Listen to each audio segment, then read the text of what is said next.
ES Brasil entrevista Cidemar Acosta, presidente do Sindicato do Comércio de Exportação e Importação do Espírito Santo, Sindiex.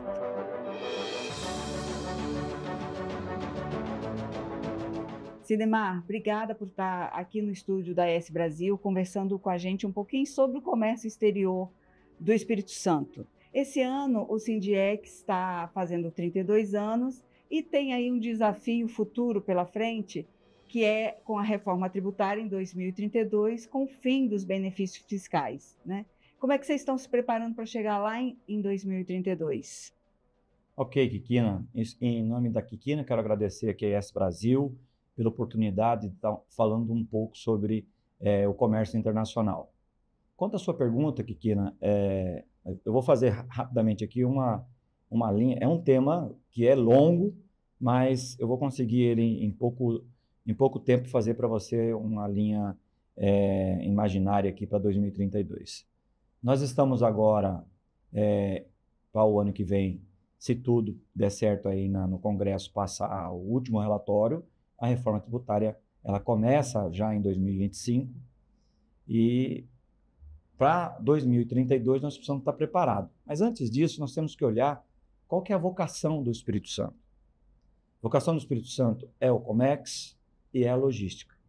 Então nós temos que estar bem preparados em termos de infraestrutura para escoamento e também local, com todas as suas matrizes de negócio, como fornecimento de mão de obra, muito bem preparada, obviamente, cada uma na sua região. E aí, quando a gente olha para dentro hoje da Grande Vitória, pegando de Viana, Cariacica, Serra, Vila Velha e o interior, com algumas cidades que já está bem posicionada, nós passamos de 3 milhões de metros quadrados de área coberta. Ou seja, nós temos já uma grande vantagem, que nós estamos com retroáreas muito boas. Por que digo isso? Porque o comércio internacional, ele precisa de, onde a gente diz na importação, a recuperação da carga, tanto quanto ela chega no aeroporto, como ela chega no porto, ou até mesmo no rodoviário, ou no ferroviário. Ela precisa depois passar por um processo de desestufagem, de conferência. Então, ela precisa desses locais de terminais para poder fazer a tropicalização nacional ou até mesmo a distribuição. A gente tem hoje um complexo de área secundária muito boa. Nós temos mais de 1 milhão de metros quadrados de área alfandegada. Isso nos posiciona muito bem, nos coloca numa condição muito boa, tanto é que nós viramos o Parque Nacional de Veículos Importados. Hoje nós somos o estado maior importador de veículos do Brasil. Não é só por causa do eletrificado ou a combustão, a gente já tinha esse know-how desde o início da reabertura dos portos, que foi da década de 90 para cá. Então, quando você pergunta como é que nós estamos nos preparando, a gente está muito preocupado, porque a matriz econômica ela precisa ser abastecida. E para isso nós precisamos ter grandes vocações no que eu acabei de falar. Voltar, por que eu falo que é uma vocação nossa? Nós temos que ser um grande hub do Brasil para poder ajudar os outros estados, ajudar os estados que não têm portos, a exemplo do nosso vizinho Minas, até mesmo o que tem portos, porque eles não vão dar condições para tudo que o consumo vai para os estados maiores. Nós somos aproximadamente 4 milhões de habitantes, então não temos como comparar com a quantidade de habitantes do estado de São Paulo, do estado de Minas, estado do Rio. Então, eles vão ter realmente um privilégio maior, porque o consumo vai estar lá. Mas nada impede de nós sermos pequeno, mas muito bom na logística, muito bom no escoamento, muito bom na importação e na exportação. A gente precisa estar preparado.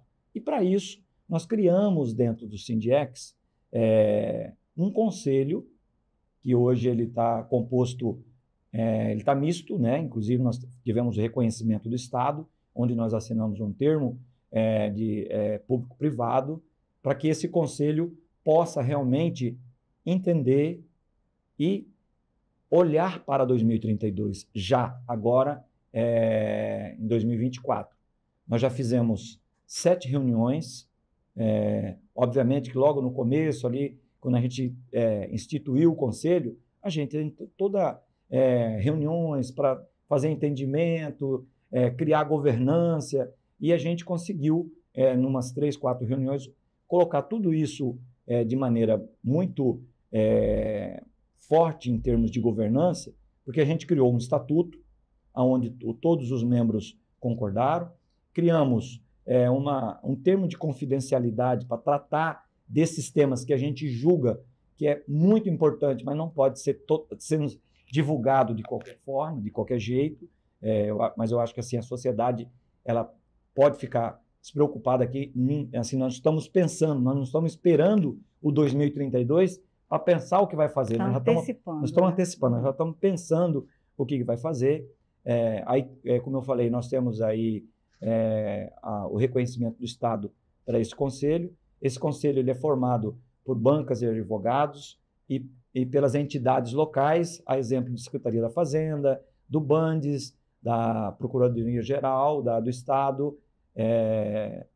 Temos também do Estado, nós temos a bancada estadual, a bancada federal, junto naquilo que for demandar, de repente uma lei, alguma coisa, então vai facilitar, a gente vai ter já essa facilitação, a Federação do Comércio, o Sincades, a Vemps, que é o que cuida da Vemps, que cuida da parte do e-commerce, e aí depois vem as bancas de advogados que a gente tem, que são tributaristas, para ajudar a gente na parte legal.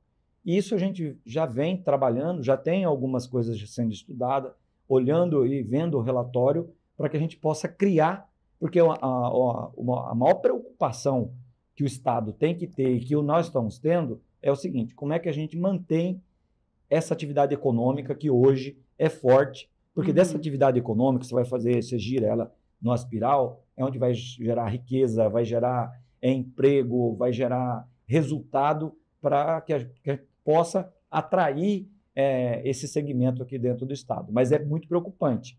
A gente ainda não tem nenhuma, vamos falar assim, nenhuma bolinha mágica que já deu assim, não, nós vamos manter isso aqui. Mas a ideia é manter, até porque a gente tem hoje rodovias sendo feitas, grandes rodovias sendo resolvidas para poder fazer o escoamento. Porque se a gente oferece para ser hub internacional, nós precisamos escoar esse produto a nível de Brasil continental. Né? Nós temos 7.500 quilômetros de costa brasileira, então a gente precisa escoar esse produto de alguma maneira.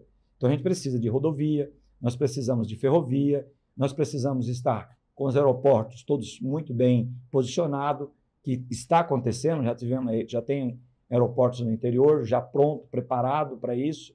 Né? Nós temos o nosso aeroporto aqui dentro do estado bem posicionado, já fazendo carga internacional com cargueiros, e nós temos o futuro que a sociedade capixaba sempre pediu, que a gente pudesse ter um porto para atração de navios de longo curso.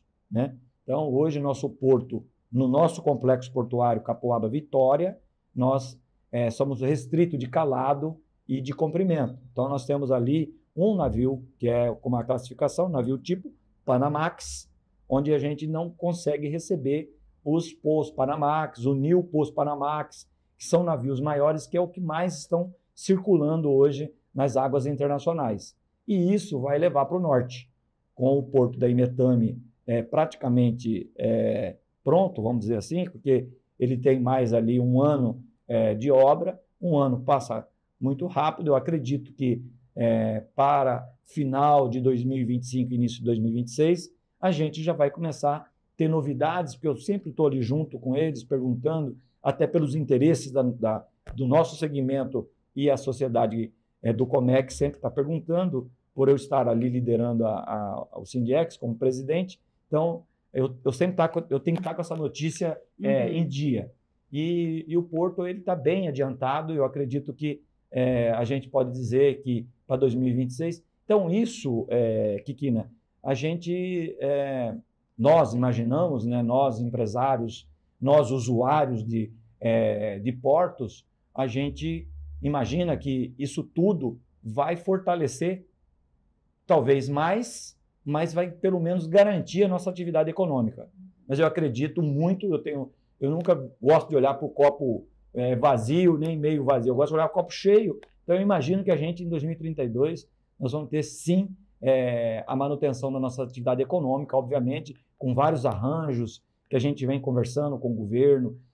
Eu quero aqui, inclusive, agradecer o governo atual, ao governador Renato Casagrande, ao vice-governador Ricardo Ferraz, ao secretário de Fazenda, que é o que com mais a gente se interage, que nós temos um ambiente muito bom de negócio, um ambiente onde a gente consegue sentar, levar os problemas, resolver. São ambientes muito republicanos, onde a gente consegue colocar as nossas dores e eles também olham isso porque nós precisamos ser competitivos na unidade da federação. E tem um slogan que o governador fala, nós somos pequenos, mas nós temos que ser bom. Então, a gente tenta fazer o melhor. Sim.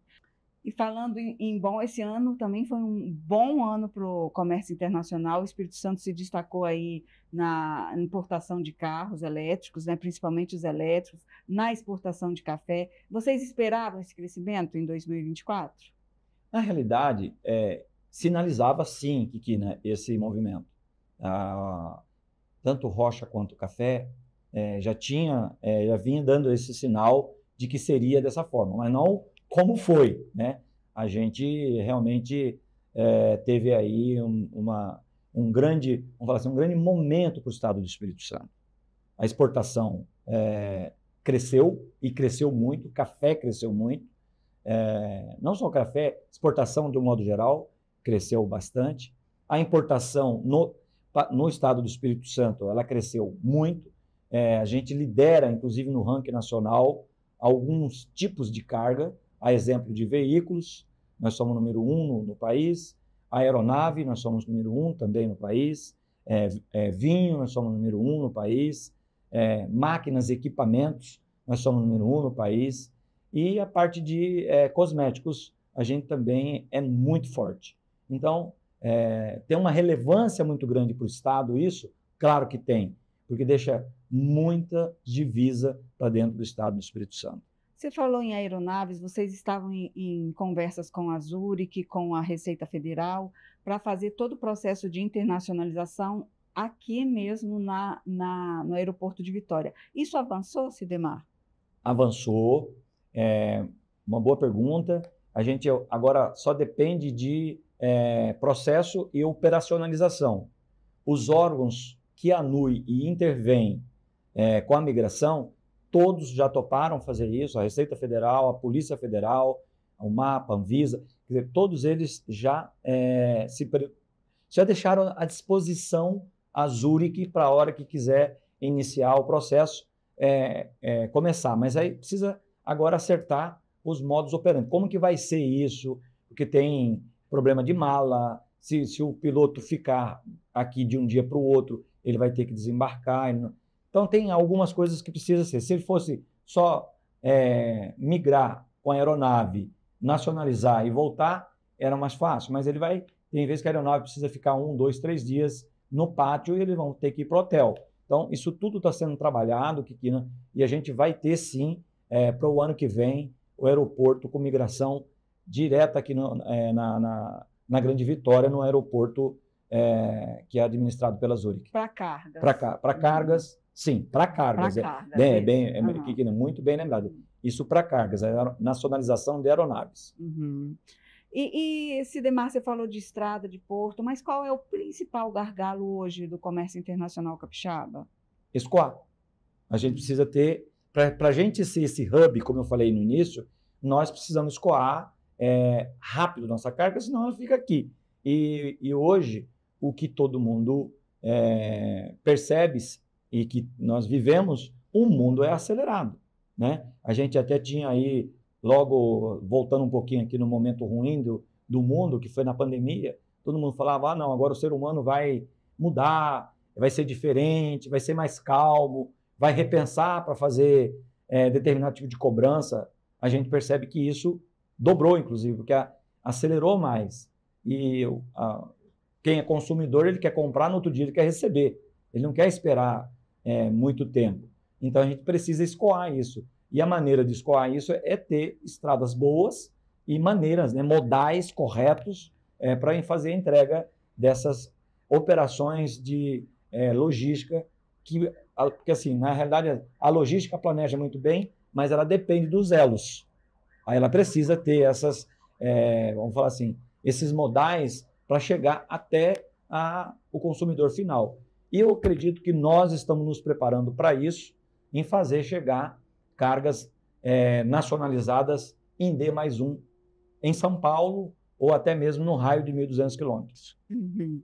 E você acha que agora, aí, com esse acordo aí de benefícios que o governo teve de recebimento da Samarco, esse acordo que vai ser investido em estradas, você acha que isso vai acelerar o processo? Acelera. Assim, para mim, que até 2032, a gente pode não ter na totalidade, mas a gente vai ter a 262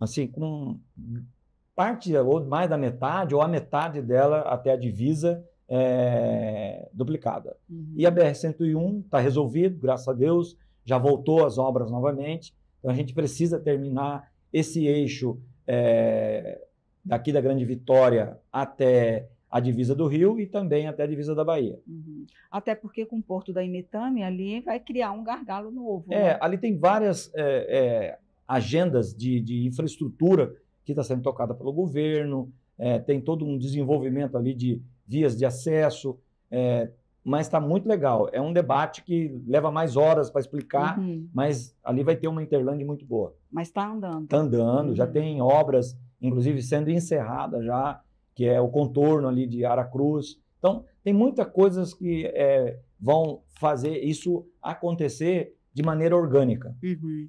E a gente viu aí agora a eleição do presidente Donald Trump, né? Ele vai voltar ao governo. Como é que os Estados Unidos são o principal parceiro comercial, né, do Brasil e também capixaba, em termos de comércio internacional. O que vocês esperam aí desse novo governo? Então, Kikina, eu estou acompanhando os movimentos, as notícias, a gente vê uma série de cientistas, né, políticos e economistas também, com tendência para lá, tendência para cá. Eu vou fazer a minha análise de experiência. Eu acho que é tudo muito recente. Eu acho que nós temos que esperar ele tomar a posse, chegar em janeiro. Eu acho que ali é que nós vamos saber realmente, porque tudo que a gente falar agora, eu fico vendo, eu acho que tudo é achismo, entendeu? O mundo hoje, nós dependemos dos Estados Unidos como os Estados Unidos dependem do Brasil. Não só os Estados Unidos dependem do Brasil. Nós somos ricos. Nós temos tudo que o mundo precisa. Então, o comportamento com o Brasil, todos os países querem estar de bem com o Brasil, independente de ideologia, independente de governo. Não vão entrar nesse lado, que vão entrar no lado mais na pauta econômica mesmo. Eu acredito que a gente não vai ter grandes surpresas. Pode ser que sim, pode ser que tenha ali os Estados Unidos venha dar uma arrochada no juro, alguma coisa assim, que pode ter um esvaziamento capital, mas eu acho que não vai ser nada que vai colocar o país em risco, porque existem acordos comerciais, tem uma série de dinâmica que precisa. Nós precisamos deles como eles precisam da gente. Uhum. E, Sidemar, o governo federal tem falado na proposta de desdolarização, né, para não ter essa dependência do dólar, não ficar tão vulnerável à alta do dólar. Como é que o setor encara isso? Então, é outro assunto também bastante delicado, e inclusive isso é muito delicado, porque a gente precisa de ter alguém que regula isso, de alguma maneira. Isso não vai significar que a gente vai ter uma moeda mais forte ou mais fraca, a gente tirando o dólar da transação cambial. Não é por aí. Só que isso aí é globalização, né, Kikina? Então, a gente precisa ter alguém coordenando isso a nível mundial para fazer essas gerações de divisa, para fazer essas trocas, né? Câmbio não é um negócio fácil de tratar, já é um negócio muito complicado. Então, a gente precisa realmente ter muito carinho, muito cuidado de como que a gente vai ver. A gente, infelizmente, nós como usuário, como empresário, como tomador desse tipo de serviço, a gente tem pouca condição de opinar. Isso vai, quando chegar, vai chegar meio que cumpra-se, né? Vai ter que ser feito assim. Mas a gente tem muita preocupação com isso, a gente discute isso muito lá dentro da instituição.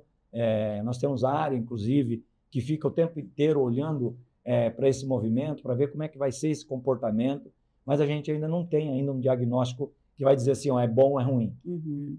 E a gente falou do mercado americano, independente, né, dessa relação que é forte com os Estados Unidos, de venda e tanto de exportação como de importação, mas o mercado capixaba, que ele está buscando outros mercados, além de China, tem algum mercado que está despontando com potencial para essas relações comerciais? Tem. Nós temos, inclusive, nós recebemos a visita do Azerbaijão, que é um país que eu fiquei surpreendido quando ele nos foi apresentado. É um país riquíssimo. Eles têm interesse pelo estado do Espírito Santo e nós também temos interesse pelos produtos deles também. Eles são muito mais, obviamente, importadores do que exportadores, mas eles têm produtos lá que a gente poderia já estar fazendo uma troca. A gente vai ter uma agenda no ano que vem com eles para poder ver como é que a gente consegue realmente criar essa linha entre esses dois países. Porque é engraçado que o comércio exterior é assim, você leva, mas você traz, né? Exato, a gente tem que fazer essa troca. Uhum. Nós estamos olhando todos.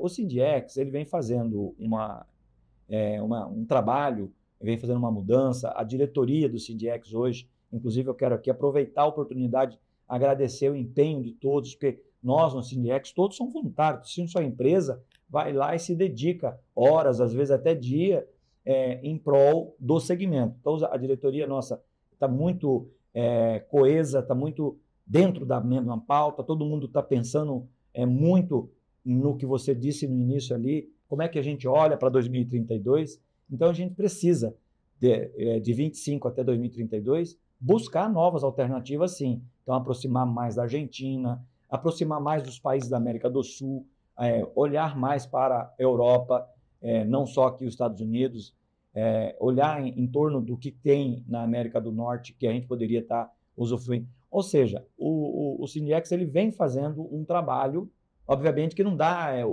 os 365 dias do ano, às vezes não dá, tem que ser um pouquinho, se todo mundo ficasse focado no Sindiex, talvez até daria, as horas são poucas. Uhum. E para 2025, qual a expectativa de vocês? Ou vai continuar esse movimento de carros elétricos? Como é que vocês estão vendo 2025? Kikina, o mercado eletrificado é uma realidade. Não tem mais volta. É uma questão agora de tempo e de acomodar as regras da utilização desse produto, porque é diferente. Então, precisa ter um certo comportamento, inclusive onde que eu vou repor a minha energia, como que eu reponho, quais são os postos que vão ter para eu colocar a carga na hora que eu precisar. Obviamente que isso não vai ser do dia para a noite, mas a gente já pode olhar que isso é uma realidade. Isso vai acontecer. Para o ano que vem, tem sim igual volume ou superior. Então, a gente pode ficar preparado que para o ano que vem, não só as marcas que estão mais fortes hoje no mercado, que é a BYD e a Great Wall, está entrando novas marcas no mercado, com carros mais caros, com carros esportivo, com carros de padrão executivo, SUV, caminhonete. Então, caminhonetes, né? Então, de um modo geral, assim, é uma realidade. E o mercado eletrificado não só é uma realidade, como também a energia renovável é uma realidade. Hoje a gente não pode também mais deixar de pensar que não é uma realidade. Pensando nisso, nós também criamos dentro da nossa estrutura, dentro do Sindiex, nos comitês, um comitê de renováveis, de energias renováveis. Então, as expectativas são boas. Muito boas, muito forte, muito positiva. Eu acho que o Brasil também vai ganhar, porque vai acabar tendo algumas dessas marcas montando no Brasil. trazendo oportunidade de geração de emprego para E poder fora potencializar. veículos, qual outro produto você acha que pode despontar em 2025? Olha, aqui no Espírito Santo, eu diria que são os mesmos, porque a gente não tem muita. São aeronave, máquinas, equipamentos. A gente tem um grande. Para o ano que vem, talvez a gente venha sobrepor a parte de medicamento. A gente está fazendo um trabalho muito forte para também ser uma alternativa para a área de laboratórios aqui no Espírito Santo com medicamentos importados. Hoje já tem alguns? Já tem alguns, já estão vindo, muito incipiente ainda, mas a gente viu que essa oportunidade ela está aí, tem uma lacuna aí que a gente precisa oportunizar. Uhum. Sidemar, obrigada por esse bate-papo, falando um pouquinho desse comércio internacional. Muito obrigada por ter participado aqui do ES Brasil Entrevista. Kikina, eu que agradeço, estou à sua disposição. Em um outro momento, se você talvez quiser, a gente pode trazer números, pode falar um pouco mais de tamanho, porque às vezes os ouvintes gostam de que fala de tonelagem, metros quadrados, sabe? A questão de quantidade de containers e etc, né? Então a gente pode talvez numa próxima preparar um pouco algo voltado aí para falar um pouco de números. Mas muito obrigado a ES Brasil.